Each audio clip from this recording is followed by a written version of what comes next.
观众朋友，大家好，欢迎收看12月30日公视台语台下晡新闻，我是陈怡珍。咱先来看今仔日的新闻重点。高雄大寮有一间制作毒品的工厂发生枪案，一个人死亡，一个人重伤。警方发现是工地的小达，已经锁定凶手要抓人。今仔日是控制之大股封关，收盘起52点，收伫14137点，今年拢总值4081点。有风社讲，中营海运今年的年尾奖金有45个月，上济52个月，基层的员工一个人上无通领200多万。新闻一开始，先来关心高雄大寮，昨有一搭工厂发生枪案，2个查甫人逢近距离开胃头壳开枪，其中一个人送病院救无转来，另外一个重伤。警方发现现场是制作毒品的工厂，可能是一群人乌接乌牛条内底小搭，即马已经锁定凶手要抓人。发现现场确实是一个毒品制造工厂。我们询问在长庚救治的这一名叶姓伤者，他也明白清楚的供述，相关涉案的就是共同制造毒品工厂的一个共犯，绰号OA的这名共犯所为。警方昨下晡4点外接到报案，讲工厂内底有人着枪，去到现场发现是做毒品的工厂。初步调查，研判凶手是做毒的纠纷，或者是偏头超白病，想要关碗旁，才会对朋友开枪，目前当咧抓人。那台中丰原有一间做通风设备的工厂铁厝，昨暝敢若是因为工人暗时加班。拍电锯的时阵，喷出来火星，甲空气内底熬导火气体烧起来，造成4个员工走袂赴，全死亡，2个人受伤。市府调查嘛，发现这间铁厝是违法的建筑。经验的火光伫咧仓库内底倒起来，消防员使用切割器具想办法要来拍火。台中市丰原区东洲路顶悬一间2层楼的铁厝仓库，29号暗时发生大火，消防局出动26台消防车、66名消防员前往抢救。火灾当时有9个工仔人伫咧内底进行地板导料作业，有5个人先逃出来。随后消防队伫咧2楼上内底所在发现4个人倒伫咧涂骹，无性命征象，送医急救宣告不治。看到火源的时候已经来不及，他们就赶快跑出来，所以他们也不清楚是为什么会着火。这火势燃烧很快。那因为它地板的涂料是易燃的材料，所以整个火势就整个蔓延起来。30号早起，火场调查人员来到现场了解起火的原因，初步研判是电焊作业的火星引起油漆用这挥发的气体倒起来造成火灾。这场火警除了造成4个人死亡，也有1名黄姓员工规身躯50%烧烫伤送中国附医，1名张姓员工急伤送丰原病院治疗。病人还是相对比较严重，50%的烧伤。那其实现在插管后也是全力抢救。好，那后续我们到烧烫伤中心的加护病房继续延续这个照顾。台中市府调查了后表示，现场是亚速达公司的铁厝仓库，无办理特定纳管，也无工厂热管客闸的记录，因为位伫咧都市计划内底的农业区，判定是属于违建。现场为2层楼的铁皮建物，那内部呢有设置货架。经查，该处无办理特登纳管，亦无工厂列管及相关的稽查记录。位于都市计划内农业区，经查无违建查报记录及建筑物公安申报记录。市府要求业者伫咧火调了后14天之内拆除违建，也无会强行来拆除。另外9个工仔人是毋是有超时加班？劳工局是也搁伫咧了解当中。记者台中报道。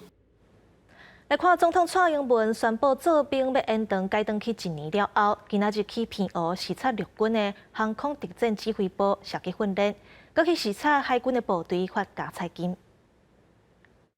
目的是磨练部队强化战斗射击效能，来落实回应模拟实战场景。在新制上路以后，都会是单兵射击训练的核心内容。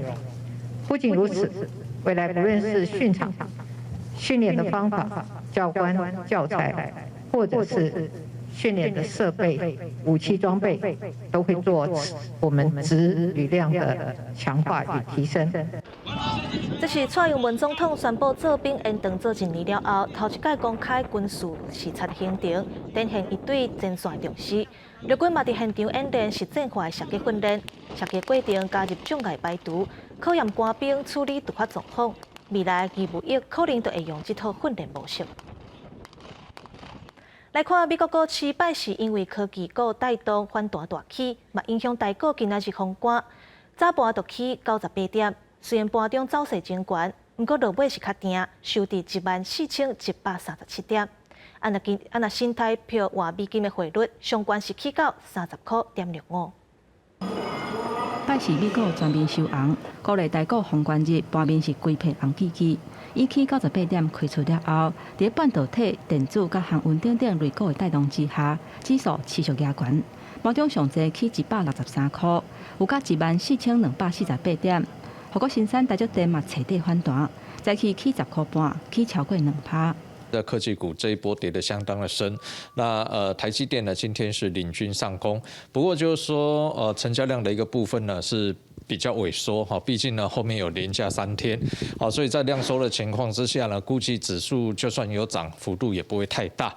回头看今年的台北股市，伫1月初5创下18619.6历史的高点了后，都一路跌落，今年大到超过22%。在通货膨胀压力加悬，也佮有美国大起利息影响之下，嘛互外资大量退出。今年卖超的金额超过1.2兆，创下6年来外资卖超历史的新高。今年以来，就是因为通膨的影响，全球的升息循环，加上有很多央行就开始紧缩货币供给，缺乏资金的支持。好，那台股呢要上涨就不容易，加上11月外销订单衰退的幅度超过2成，那台湾呢制造业的比重还是蛮高的，好，所以说呢跟出口相关的这些制造业，如果接单的情况不理想，接下来就是它的获利表现可能就不理想，那这些基本面的问题，也是多少会反映到股市。那投资人关心政府的2大护盘措施，包括国安基金甲有条件禁空令，也就是前一天落的幅度超过3.5%的个股，买盘以下禁止放空，拢暂时未退场。那新台票的汇率伫咧封关日即天，嘛对人民票等等的亚洲货币加悬，嘛起超过30.7块的关卡，上悬有甲30.65块，升达8.2分，是这2礼拜以来的新悬。记者综合报道。中营海运去年年尾奖金有40个月，引起各界讨论。今年赚的利润预估是超过3000亿。有风声讲，今年年尾奖金是45个月，上济甚至有52个月。以基层员工一个月薪水4-5万来算，一个人都有200多万，互真侪人拢真心酸。透早未少中营海运的员工拢期待因搁互钱共请，这金额果然无互人失望。算算的总共是233万的年终奖金，搁互全台上帮助是真心酸。整体绩效不错，盈余很好。那盈余很好，又没有进一步的这个积极性的扩张运用的同时，大概把像今年的绩效比较好的发给员工作为年终奖金，我想是一个很合理的这个做法。根据了解，中营海运公司自去年发出40个月年终奖金了后，今年获利推估至少有3000亿以上，这鼓励公司大手笔发年终奖金。根据了解，若是基层一个月薪水领4-5万的员工，传出年终奖金是45个月，上悬是发到52个月。阳明海运是传出要年终奖金13个月。万海海运是还未公布，只是甲海运产业获利真济比起来，航空业部分年终奖金也无恢复到疫情之前的情景。中营航空传出年终3个月，华航甲新富是传出拢是1个月。整个所谓的出入境的这个人次回到疫情前1000万人次的水准情况下，整个公司的获利状况才有办法带动年终奖金的反弹。不然近期的这个解封的一个效应，可能只有短暂的一个这个效果，没有办法带动年终奖金的一个回温。补充的年终奖金，和中营海运的员工好心情是唱不调，想要加调也无法度，也和中营海运有希望搁连增今年的年终王，明年是不是维持今年的前景，各界拢在关心。记者综合报道。生产国产的新冠疫苗，高端公司和母公司基亚生技涉嫌内线交易，私人地检署昨起诉约谈18个人到案，其中高端甲基亚的董事长张世忠是30万交保，张世忠的小妹和妹婿是50万交保。基亚发表声明，讲会配合调查。若高端是回应讲，有2个基站的员工互约谈，不过拢无报车费。静待司法调查。会觉得之前委屈吗？一句静待调查无继续解释，张世忠身兼基亚生技甲子公司高端疫苗董事长，29号检方约谈，规暝庭审了后30万交保。今天交易吗？有没有什么话想说？专线报案提本家者咧，张世忠妹婿基亚董事黄祖良斗阵被传回复审，甲太太张祖玲50万交保。基亚前财务长欧兆权被有令10万交保后团。高端公司、基亚公司股票涉及内线交易、非常规交易等案件，经比对分析意见书，过滤投资人的交易资料之后，约谈了相关的犯罪嫌疑人10多人到案。检方下定开搜查，是因为发现高端公司为2002年1月到2021年7月，伫公布离岛甲离空的重大消息进前，技术内线交易，有内部人士涉嫌泄露消息，和亲友买股票，侦办过程，搁接到检举，某公司其他涉嫌财报无实在，非常规交易甲内线交易，两案件并分真济路，约谈18人到案，其中有12人无报请回。对检调侦办行动，国民党立院党团是积极进行金管会900以上相关案件检调查第选后才行动，批评执政党护航高端。公司或个人任何违法的行为，我们尊重检调独立办案。高端发声明澄清，有2名迪拜工厂非主管级基层员工因为个人股票交易情形，可能违反证交法，伫私人下家被约谈，甲公司无关系，已经无报请回。其他发布重大消息，表示配合相关调查，即摆是毋是牵涉内线炒股专案调向违反证交法，继续侦办。记者综合报道。咱台湾对低济防治是真拼势。对口蹄疫、非洲猪瘟防治成果拢真好。农委会今仔宣布，针对传统的猪瘟，明年元旦开始到7月，就全面免搁注疫苗。若准满1年拢无着这病例，就会申请做无咧流行传统猪瘟区域。扑灭猪瘟阶段拔针。大声喊口号，甲国际宣告台湾第一低温的防疫顶悬的成就。台湾过去奋战24年，完成口蹄疫备检，2年前正做口蹄疫的非疫区，而且搁伫边境有效来轰炸，阻止非洲低温入侵。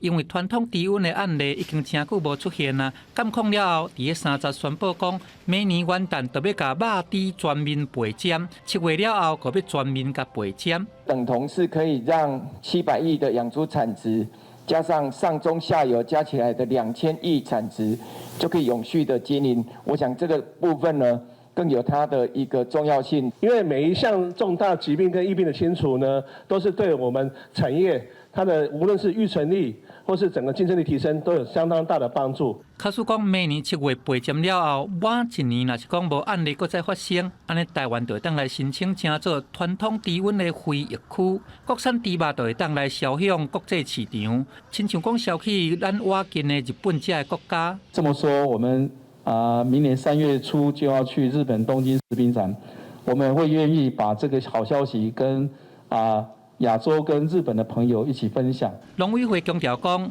饲猪的产业以类似为主，出口是以瓦近的国家优先。嘛强调讲，明年元旦备检了后，假使若是有饲猪的业者，还搁咧投资疫苗，若是互查到事实明确，就会加罚3万至15万块。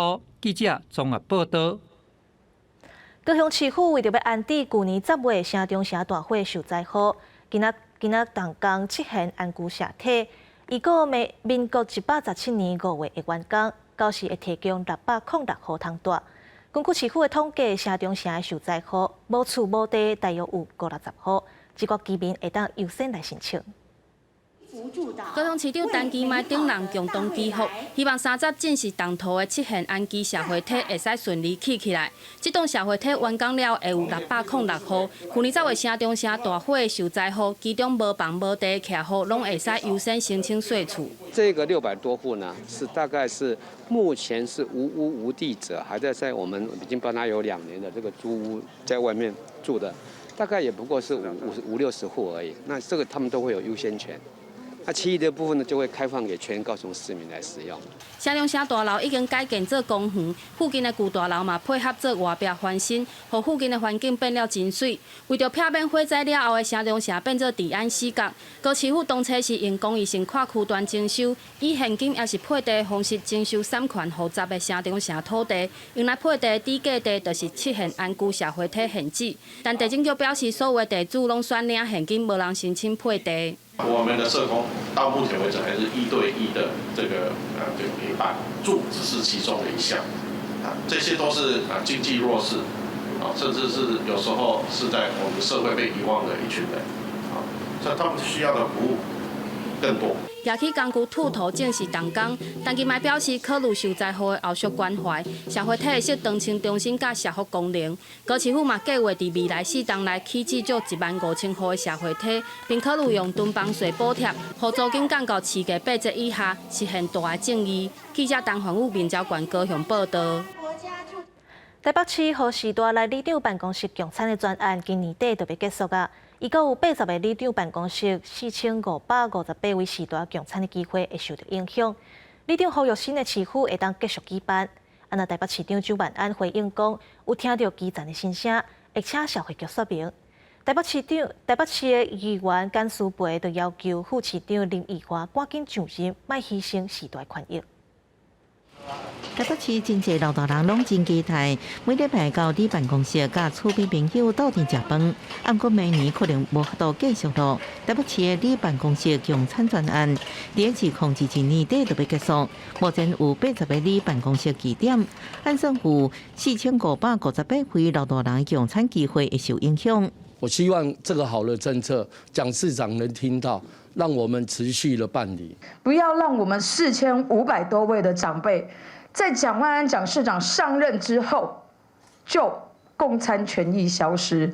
台北市议员简书培伊是呼吁，蒋万安市长对市政无熟悉，负责督导社会局的副市长林义华应该赶紧上任，唔通牺牲老大人的共餐权益。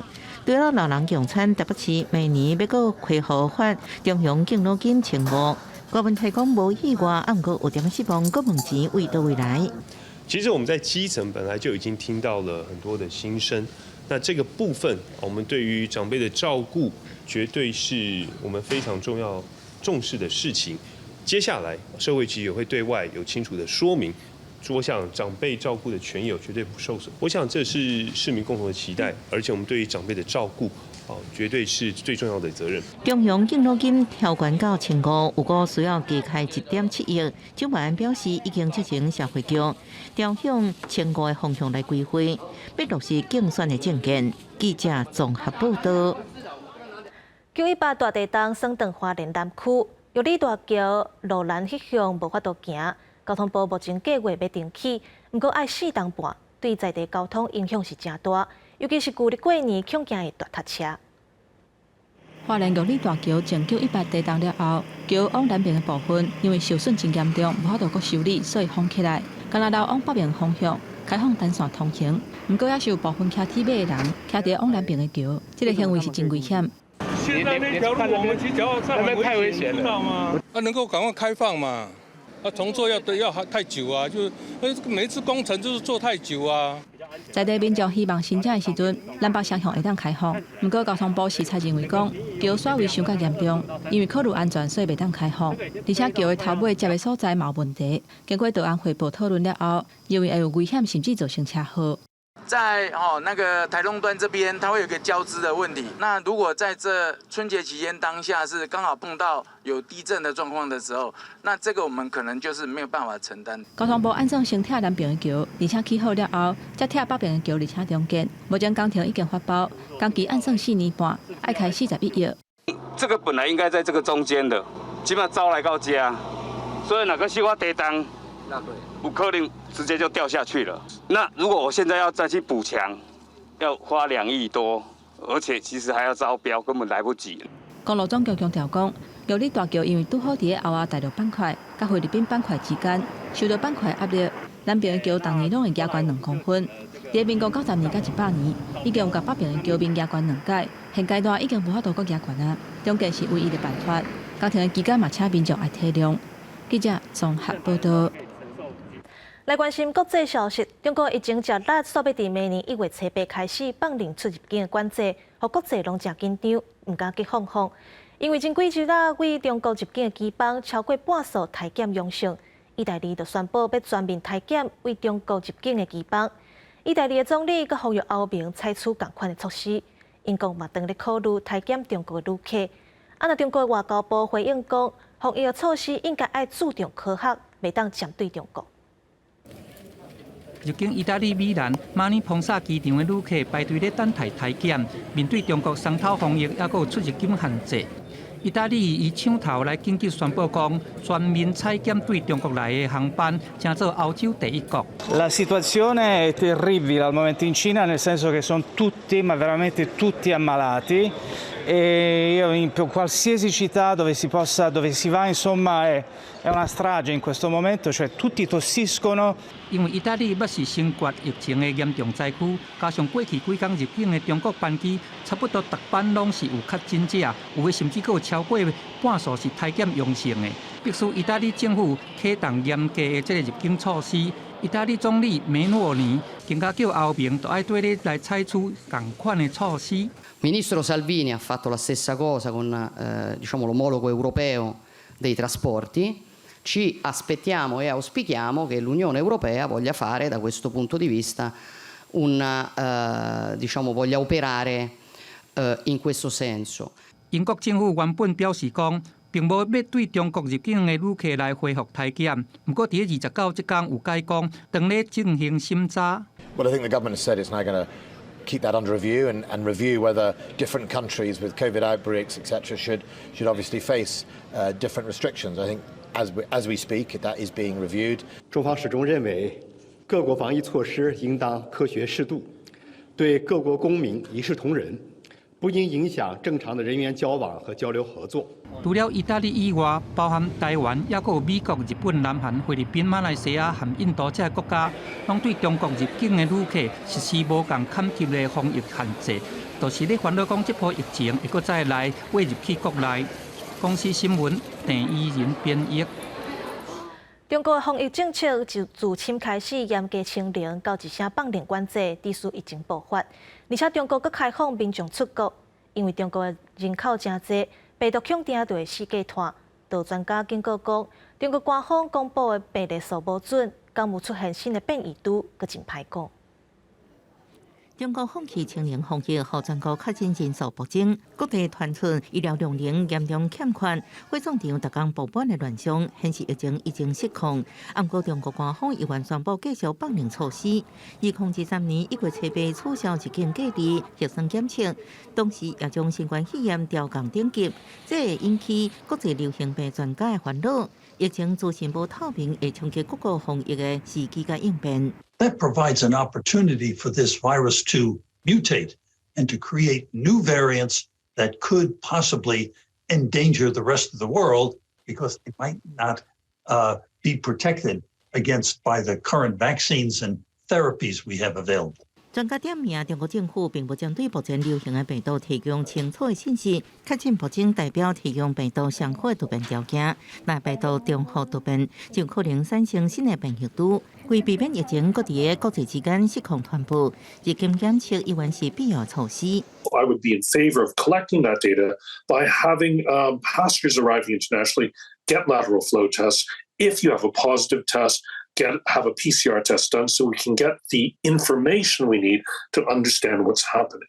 面对疫情防控上紧绑定的批评，中国国家卫生健康委员会伫19开记者会宣布，指出目前的调整符合科学证据。流行病学专家警告，冬天加上过年春分，中国疫情可能会搁升悬。那么人员流动，再加上呢，冬季呼吸道传染病的叠加的风险，那么使得疫情呢可能会更加复杂。中国放零防疫，各国正紧张。目前包含美国、意大利、日本、马来西亚加印度拢宣布加强对中国旅客检测，北韩各直接禁止中国旅客入境。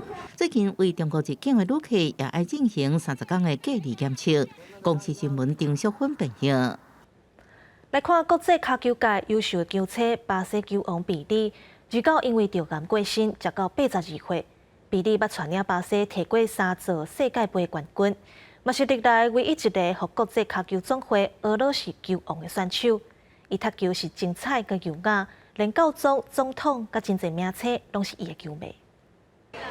巴西球王比利十囝凯利纳西曼托甲经纪人自告证实，这位传奇球星过身，享受82岁。比利2021年结肠癌治疗，顶个月传出恶化大院，经纪院方讲法，因为癌症致使多种器官衰竭过身。凯利纳西曼托伫IG大文，咱一切拢是因为你，咱永远爱你。安心，经纪人也表示球王稳路。最近这几个月，比利因为治疗几啊摆进出病院。这个月19，阿根廷摕世界杯世界冠军，伊伫社群媒体恭喜个俄罗队长梅西。今年10月23是比利82岁生日，伊伫社群媒体表示感恩。82 anos é presente de Deus. Espero que a gente continue muito tempo junto. Felicidade, mais uma vez eu quero que fique bem claro. Eu agradeço de coração tudo que eu tenho recebido nesse mundo. 国际卡总网站比利职业生涯1366场比赛当中，踢入1281球，每一场比赛入球都是0.9次。虽然其中部分是友谊赛服役的训练赛，不过伫正式比赛也同款。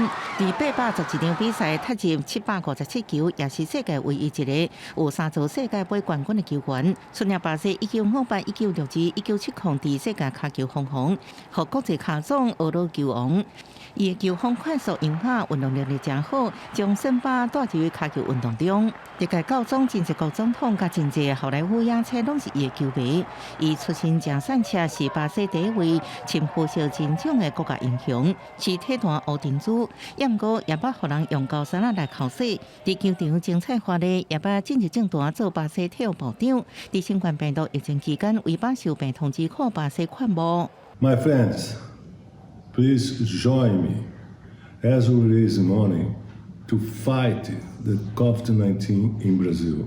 Please help us. 伊本名是爱迪生·纳西曼托，伊的爸母用美国发明家爱迪生的名为伊号名，因为出事进前小电才通电。伊家己讲无法度确定比利这名是安怎来，有可能是来自老爸一个守门员队友外号比利。迄时阵伊真细汉，听了有印象，家己踢球时阵也成功组织对方射门队大喊好球比利，口音加上同学考试真做比利，虽然捌讨厌这名，不过因为家己精彩球技加上强大影响。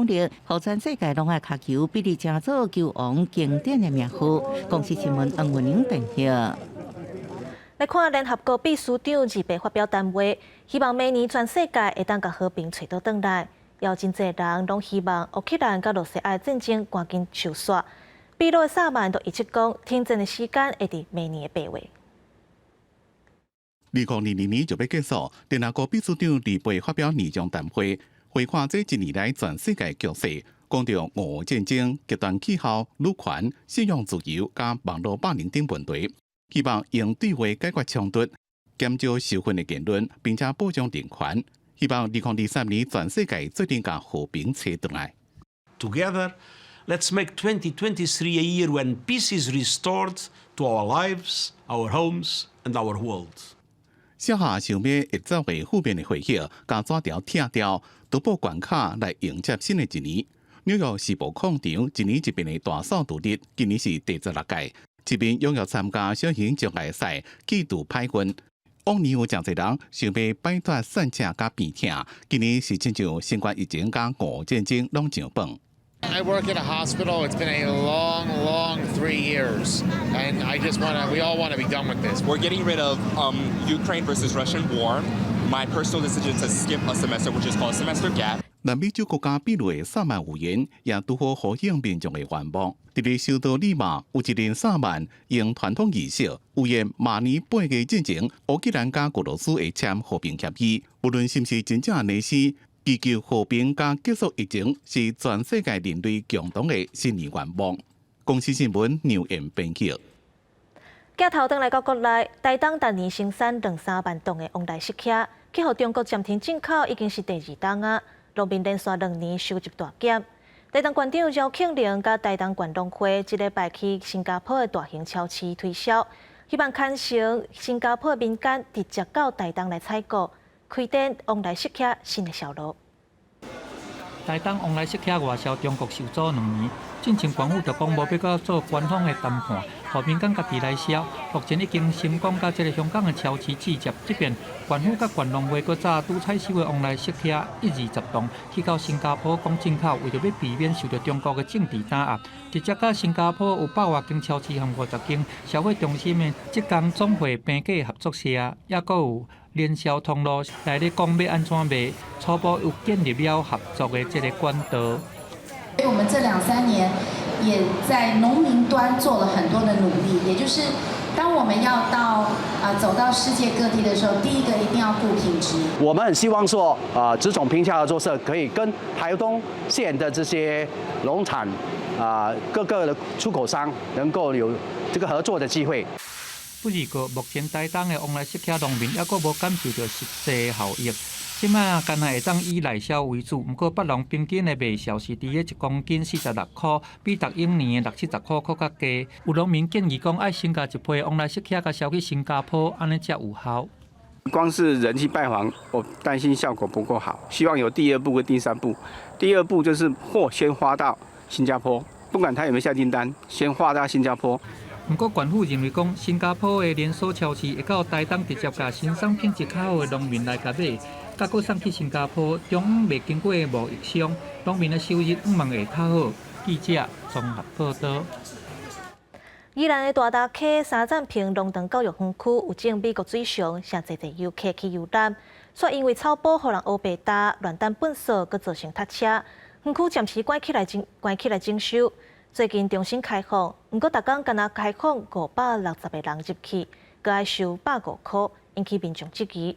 官府表示，收钱是为着要维护园区，提升游客观光的品质。龙塘四界拢是到雨情，景色真水。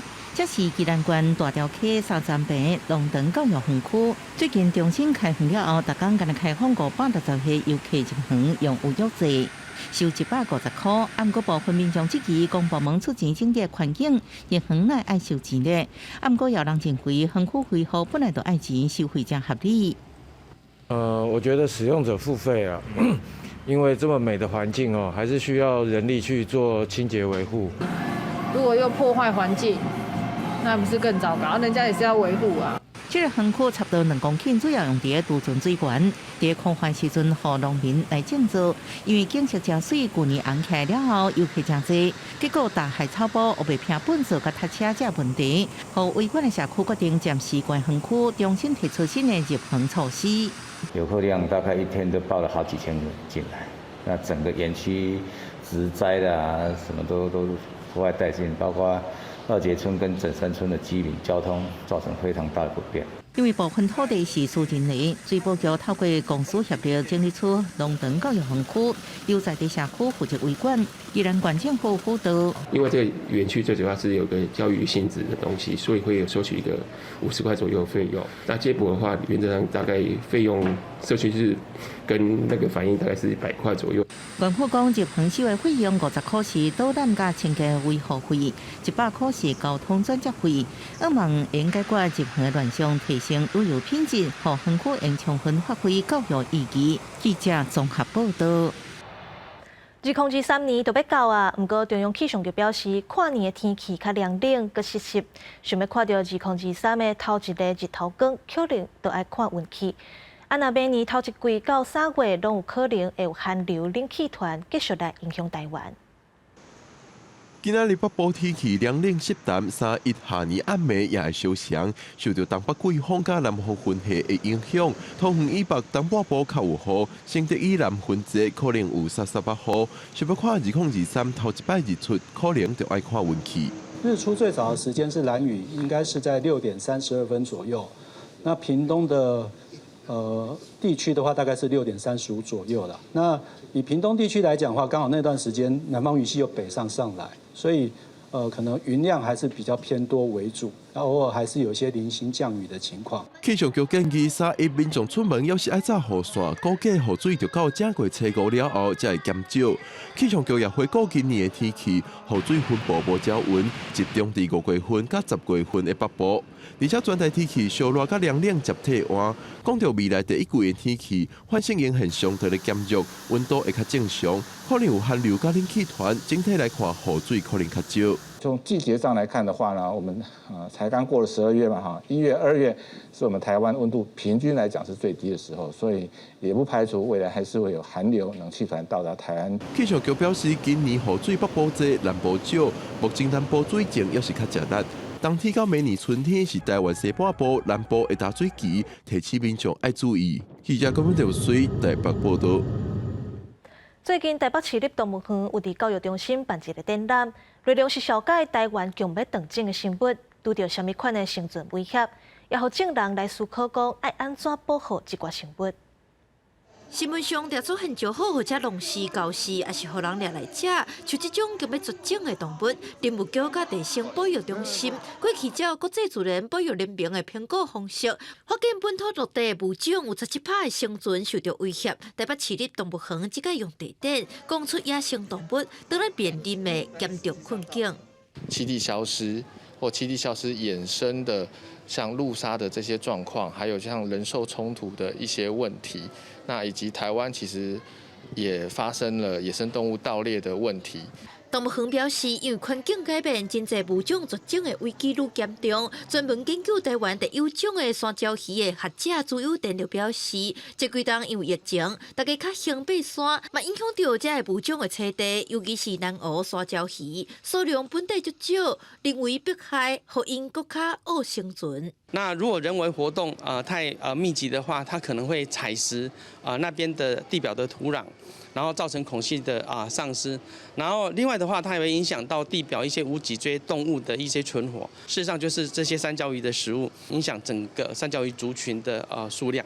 动物园表示，国际自然保育联盟等单位发起救强要绝种的物种的改变行动，嘛希望照着教育中心推展这个地点，让大家更加了解因的处境，顺续林木生态保育的观念。定期会到明年的10月底。记者电视台台北采访报道。阿里山的林木自日本时代互大量开发，嘉义市自安呢，就成做真出名的茶城。市内嘛起真济茶头厝，不过经过侪年，这寡建筑渐渐歹去。加在有一群人因伫家己的街头巷尾整修这寡茶头厝，修复古迹。台语台青春咱的梦，一礼拜6下暗7点半，就要行入嘉义，带你来看这个团队是安怎呈现嘉义英国特殊的面貌。这个木造建筑的聚落是嘉义旧感觉的宿舍，伫日本时代起的。英国住伫遮的人搬走了后，真侪拢已经爬远去啊。原本的嘉义旧感觉，伫2005年，根据文化资产保护法，封指定做国定古迹，目前已经修复完成。不过，这个宿舍因为无文组的身份，无法度纳入修复计划，所以嘉义市文化局委托南华大学教授陈正德，带领团队展开修复宿舍的工作。好，那这边一墙之隔就是我们的监狱了。嘉义有2粒山啦，一粒是阿里山，这是自然林，啊，搁一粒是人造林，就是嘉义市区这的茶厝，这是另外一粒山。陈正德还阁伫遮建立实验牧场，吸引相关木造的业者进驻，结合技术形成聚落，创造产业的经济价值。伫宿舍修复有成果了后，陈正德的团队启动新的计划，旧厝落庄，嘛合作满面。因替家己市区的旧茶厝整修门面，变甲较通光，嘛较通风，互住户伫遮会当住了更较舒适。经过保养了后的木造建筑，嘛对都市景观的进步有帮助。你像围墙是顶木的，内底较暗。即马甲做啊一格一格有无？内底光线较好，光线较好，佮通风啊就好。就是拢茶树害去，无法度修理，毋知大家拢搭铁皮。若讲即个会使找到一个较好的方式，会使甲改变。大家都袂安尼做啊。这样都市的景观就是会使改善。家己市区有6000多间茶厝，但正地讲，修复的路还佫有真长的一段爱行。希望活化的茶厝毋但是样本尔，佫较期待民众愿意使用木造的建筑，互家己目睹佫一届恢复永过的光彩。记者陈宣任、林建如，家己报道。云林东市国中最近伫全国各级学校的民俗体育比赛，摕到人赛的4座冠军。东市国中伫偏乡资源少，不过一寡囡仔自细汉就开始训练，一直练到国中，总算互一寡囡仔是拼到全国冠军。如果写一项，每个学生扮演无同角色，每个动作拢做啊真落实，但要有遐尼精彩的演出，先要经过侪届的中学练习和配合。云林东市国中近期参加全国各级学校民俗体育竞赛中，摕到包括台湾赛、单赛、双赛、户外组等4座体育奖。是暑假的时候想要放弃，因为真的太累啊，到最后就看到什么要比赛，然后又确认的时候，我就想说算了，我还是继续。这种民俗体育类的东西，其实孩子是很喜欢的。那要给那去往后出点头，我们自己带着孩子来做这些民俗体育的竞赛，我反而觉得让孩子比较不会变坏。指导教练高定熙表示，2个月前有部分的学生确诊，对象因为能力不足，参加全民运动会成绩不如预期，但因真紧调整心态，利用下课时间加强练习，今练到暗时5、6点，各由学校的主任教练再回厝，辛苦总算有代价。当然，他也要兼顾课业，所以他们其实非常的努力的哈。那小朋友非常乖，然后小朋友也有一些清寒的哈所以他就是靠这些舞狮啊、体育啦，未来我们希望可以帮他申请，看他们一些补助他的那个计划。这是我们的在地的独特，那我们拿到全国去之后，它就是我们在全国上面的这个非常独特的一个特色，因为在相较之下，大家没有这样子的文化元素。高定表示，这学生中有真侪囡仔拢为国小。就开始来练龙凤赛顶，虽然升上国中资源无济，但靠着过来练习，即届拼到4项的全国冠军，互原来民俗体育竞赛会当相接被传承，对囡仔未来升学嘛有所帮助。记者为你报道。安那嘉义县政府最近邀请台湾科学教育馆，甲真受到欢迎的放生展搬来北回太空教育馆展出。展览内底佫有活动体验、工作坊，真侪来参加的学生拢感觉真新鲜。囡仔家做出来的物件，放入去风筒内底，趣味的结果，囡仔拢爽了，真欢喜。嘛，顺续学到科学知识。嘉义县政府邀请台湾科学教育馆，伫北回馆太空教育馆举办放生特展。飞起来的感觉怎么样？大概集中在比较稳的地方，就比较中间，胶带粘起来，再粘4个羽毛。然后再粘这4个仿生特展呢，就是要让我们去学习说，我们大自然里面有哪些东西可以运用在我们的生活里面，然后动物、植物还有我们自然环境里面呢，有哪些生活上的智慧可以值得我们学习的。除了真侪用自然环境做主题的科学知识，现场嘛有会当动手做的工作坊，要互囡仔会当实际来认捌这科学原理。台湾科学教育馆表示，生态观察嘛会当是创意的来源。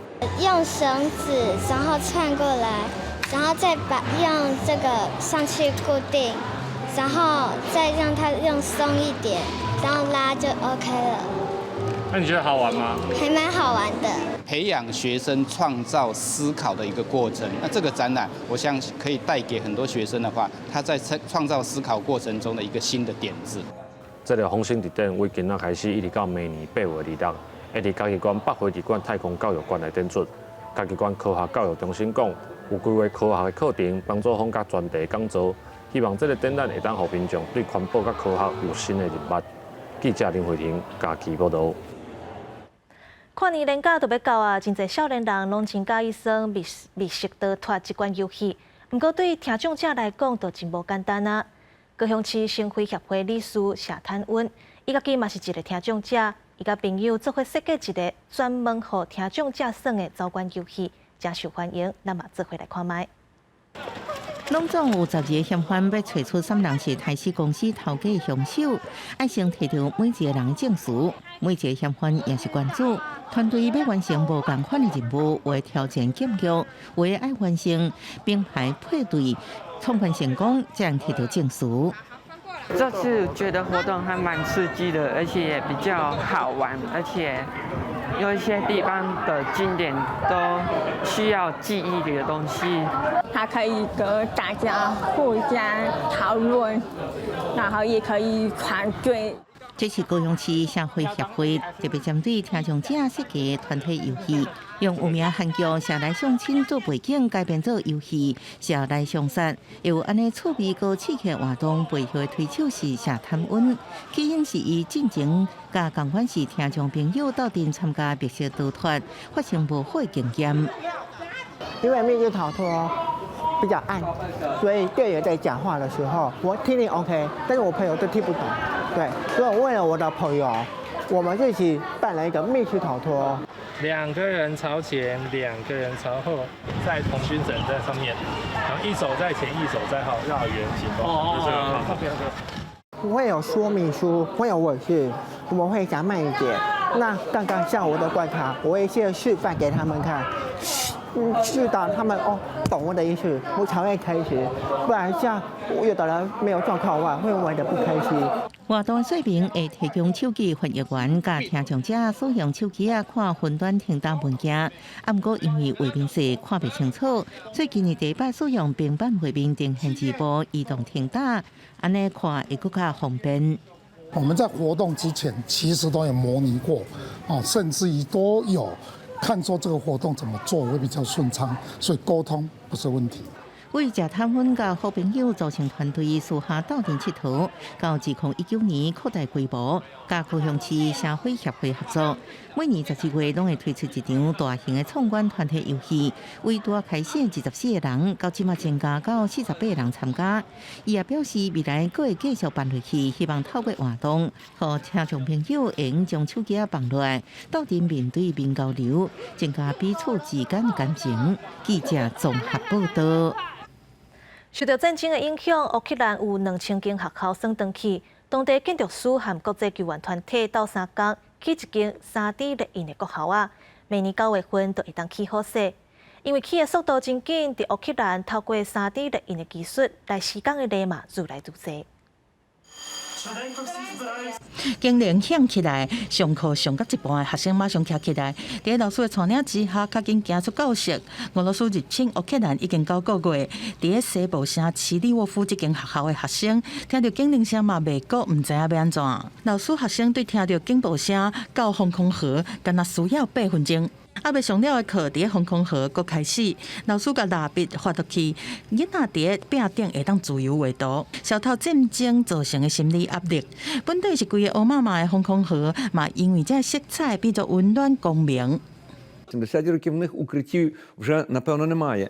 Більшість теперішніх шкіл, якщо це навіть приватні школи, вони прилаштовані, так як ми, в приміщенні, яке вдалося взяти в оренду. 俄軍的戰火已經燒9個月，烏克蘭有2000多間學校轟炸甲密密麻麻，戰爭嘛閣在進行，各地區的重建工程嘛無停，為着讓進度會當較緊的，利沃夫市和非營利組織來合作，找烏克蘭巴爾別克的建築工作室，用 3D 印刷的技術。 起一間全新的國小。 We can 3D print in Ukraine, and we can give hope for the next move inside the country after the war to rebuild the country. But in parallel of that, we are doing also a 3D printing school to train the next generation to be able to allow them to use this technology. 对巴尔别克的设计图会当看出小学的全部。白色的校舍是设计做一层楼，教室内面桌啊、椅啊和收藏物件的所在，拢用原木的材质。游戏区是用囡仔上爱的厝含楼梯的造型。建筑师表示讲，现在是用3D 的印刷，高项原料拢是在地厂商供应。 传统建筑工法爱开真侪人力、物力和时间，3D 印刷技术会当减少建材成本，甲施工的时间嘛缩短。建筑用的3D 印表机会当印壁、厝顶和地板这个建材，机型的寸尺嘛真大。加州的建商、乌克兰的建商使用对荷兰进口的机器，机器来了后，明年3月就会当开始动工来印建材。按算1个月，学校就会当初步完工。9月新学期，学生就会当伫新的校舍来上课。公司新闻周淑芬编译。 侪侪人自下仔开始，就会染毯仔、枕头，也是有特别介意佚佗物仔，都爱早伫身躯边，才有安全感。毋过物件久啊，总是会歹，更毋简单。西班牙就有一间专门咧治疗佚佗物仔的病院，所有的佚佗物仔拢会当修理。不过因为找无人来接班，年底就要关门啊。身躯穿一领实验室得穿的白色外套，手拿着一支罗莱把。这位专门伫修理囡仔佚佗物仔的师傅李瓦斯，蹲在伊的手术台顶头，替一寡害去的佚佗物仔做治疗。这是伫西班牙首都马德里一间合作佚佗物仔病院的店。店内面有红仔、有机器人、有电动遥控车，蹲甲规间满满拢是。是全西班牙唯一一间，无论什么款的佚佗物仔，拢有伫修理的店。店头家李瓦斯讲，伊的老爸本来就是在做手工的红仔面的师傅，自细汉伊就对伫爸爸的身躯边学功夫。但是要修理各种的佚佗物仔，其实非常无简单，要有艺术的美感，会晓做木工，甚至连机械甲电子方面的知识，嘛拢爱真了解。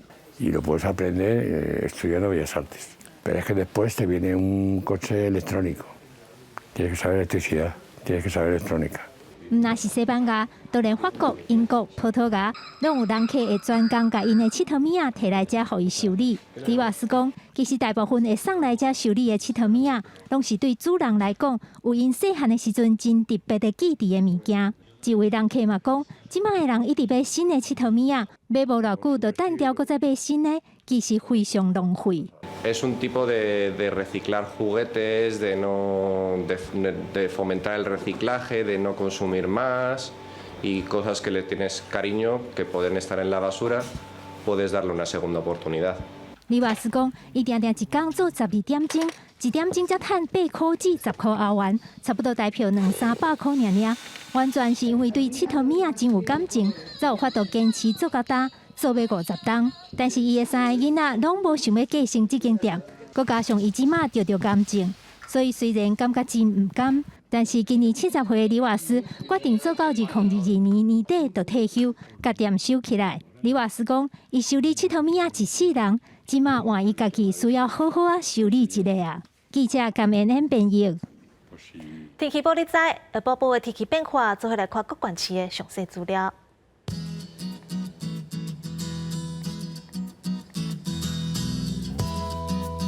北部地区16度到19度，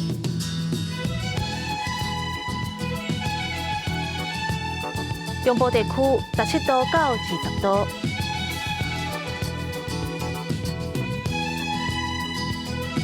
南部地区17度到22度，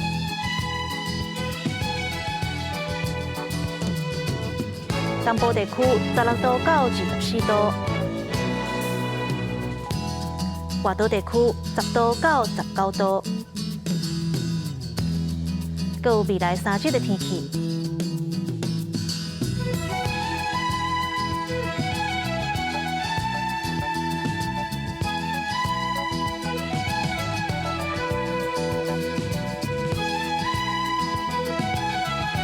感谢你收看今仔日的下晡新闻，我是陈怡珍，下礼拜一下晡3点，咱再会。